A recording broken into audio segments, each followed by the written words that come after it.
তো ইউটিউব চ্যানেলে তোমাদের সকলকে স্বাগত। প্রিয় ষষ্ঠ শ্রেণীর ছাত্রছাত্রীরা, আজকে আমরা 3 নম্বর স্কুলটা করব ভূগোলে। দেখো তোমাদের পেজ নাম্বার হচ্ছে 3 নম্বর, 294 পেজে তোমরা পেয়ে যাচ্ছ। এই 294 পেজে আগের দিন আমরা 2 নম্বর স্কুলটা আলোচনা করি, আজকে 3 নম্বর স্কুলটা নিয়ে আলোচনা করব। তো দেখো একের দাগে এখানে 6টা এমসিকিউ প্রশ্ন দিয়েছে। প্রথমে সপ্তর্ষি মণ্ডল গঠিত হয় 7টি তারা দিয়ে। ক্যাসিওপের আকৃতি এম আকৃতির মতো মাধ্যাকর্ষণ শক্তি সবচেয়ে বেশি থাকে বৃহস্পতি গ্রহে, কারণ এর আকার আয়তন বেশি। পৃথিবীর পরিধি হচ্ছে 40,000 কিমি প্রায়।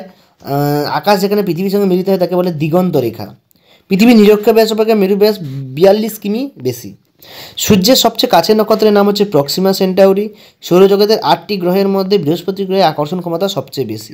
আয়তনের বিচারে ভারত পৃথিবীর 7তম দেশ এবং ভারতে একটি অন্তর্বাহিনী নদীর নাম হচ্ছে লুনি। ভারতের দক্ষিণে অবস্থিত প্রতিবেশী দেশের নাম হচ্ছে শ্রীলঙ্কা। এরপরে দেখো 3এর দাগ ও 4এর দাগের প্রশ্নগুলো, এখানে আমি প্রশ্নগুলো আগে আলোচনা করি, তারপর উত্তরগুলো আলোচনা করব। বর্তমান ভারতের কেন্দ্রশাসিত রাজ্য ও কেন্দ্রশাসিত অঞ্চলের সংখ্যা কটি? ভারতের ক্ষুদ্রতম এবং বৃহত্তম রাজ্যের নাম? ভারতের চারিদিকে কী কী আছে? ভারতের কর্কটক্রান্তি রেখার দক্ষিণ অংশে গড় উষ্ণতা সারা বছর সাধারণত বেশি হয় কেন? তারপরে পৃথিবী থেকে চাঁদ ও সূর্য একই রকম মনে হয় কেন? পৃথিবীতে প্রতিবার স্থান দুটি সর্বদা বিপরীত গতিতে অবস্থান করে কেন? তারারা মিটমিট করে কেন? এবং অক্ষরেখা দ্রাঘিমারেখার পার্থক্য। তো দেখো প্রথম প্রশ্ন, ভারতের কেন্দ্রশাসিত অঞ্চল হচ্ছে রাজ্য সংখ্যা 28টি এবং কেন্দ্রশাসিত অঞ্চল হচ্ছে 8টি। ঠিক আছে। এরপরে দেখো পরের প্রশ্ন ছিল আমাদের আয়তনের দিক থেকে ভারতের বৃহত্তম রাজ্য হচ্ছে রাজস্থান এবং ক্ষুদ্রতম হচ্ছে গোয়া। পরের প্রশ্ন ছিল ভারতের সীমারেখা বা ভারতের চারদিকে কী কী আছে। দেখো উত্তর দিকে রয়েছে চীন, নেপাল, ভুটান। পূর্ব উত্তর পশ্চিমে পাকিস্তান, আফগানিস্তান। পশ্চিমে রয়েছে আরব সাগর। দক্ষিণে হচ্ছে শ্রীলঙ্কা, মালদ্বীপ, ভারত মহাসাগর এবং পূর্বে বাংলাদেশ, মায়ানমার, বঙ্গোপসাগর।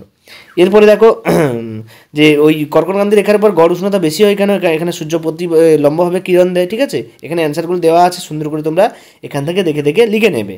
পরের প্রশ্ন ছিল পৃথিবী থেকে চাঁদকে প্রায় সমান আকারে মনে হয় কারণ সূর্য চাঁদের চেয়ে 400 গুণ বড় হলেও পৃথিবী থেকে সূর্যের দূরত্ব চাঁদের দূরত্ব হচ্ছে প্রায় এত গুণ বেশি, এই জন্য দেখা যায়। অর্থাৎ এখান থেকে চাঁদের দূরত্বটা কম বলে সেটা এত বড় দেখায়, সূর্যের দূরত্ব কতটা দূরে সেটা এত ছোট একই রকম দেখায়, তার মানে সূর্যটা অনেক বড় বলে অনেক দূরে আছে বলে এটা দেখায়। ঠিক আছে।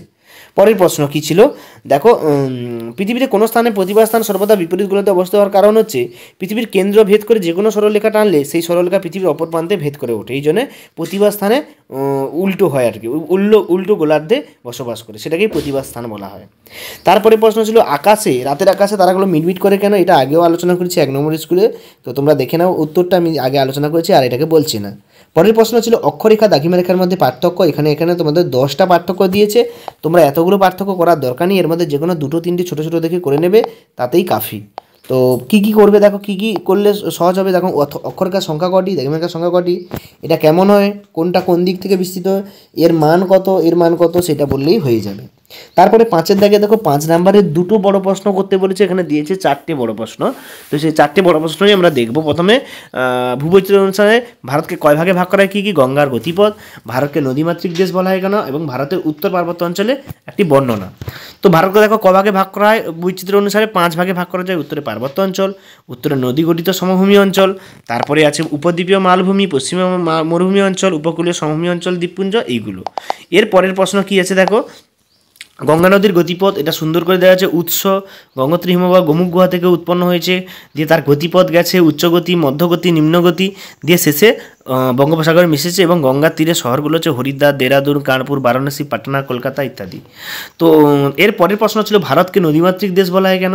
তো দেখো নদীকে কেন্দ্র করে অনেক সভ্যতা এখানে গড়ে ওঠে, এই জন্য নদীমাতৃক দেশ, এবং ভারতে সবচেয়ে বেশি নদী আছে, এবং এই নদীকে কাজে লাগিয়ে ভারতে অনেক শিল্প কারখানা এবং কৃষিকাজ, পশুপালন এগুলো সব গড়ে উঠেছে, এই জন্য একে নদীমাতৃক দেশ বলা হয়। দেখো এখানে উত্তরটা সুন্দর করে দেওয়া আছে।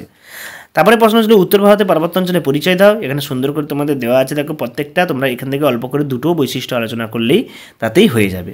তো এই ছিল তোমাদের ভূগোলের টোটাল প্রশ্নপত্র। তো তোমাদের যদি প্রশ্নপত্র অ্যান্সার শিটগুলো ভালো লাগে এবং সহজ মনে হয়, তোমরা অবশ্যই চ্যানেলটিকে সাবস্ক্রাইব করবে যারা নতুন, এবং যারা আগে থেকেই আছো তোমরা অবশ্যই লাইক করবে, শেয়ার করবে, এবং কোনো সমস্যা হলে কমেন্টে লেখো। দেখা যাচ্ছে পরের ভিডিওতে, পরের প্রশ্নপত্র নিয়ে আলোচনা করা হবে। তোমাদের এই ভিডিও যদি PDF চাও, তোমরা অবশ্যই ডেসক্রিপশানে দেওয়া নাম্বারে অবশ্যই যোগাযোগ করো, অবশ্যই তোমরা এর PDF পেয়ে যাবে। সকলকে ধন্যবাদ, দেখা যাচ্ছে পরের ভিডিওতে।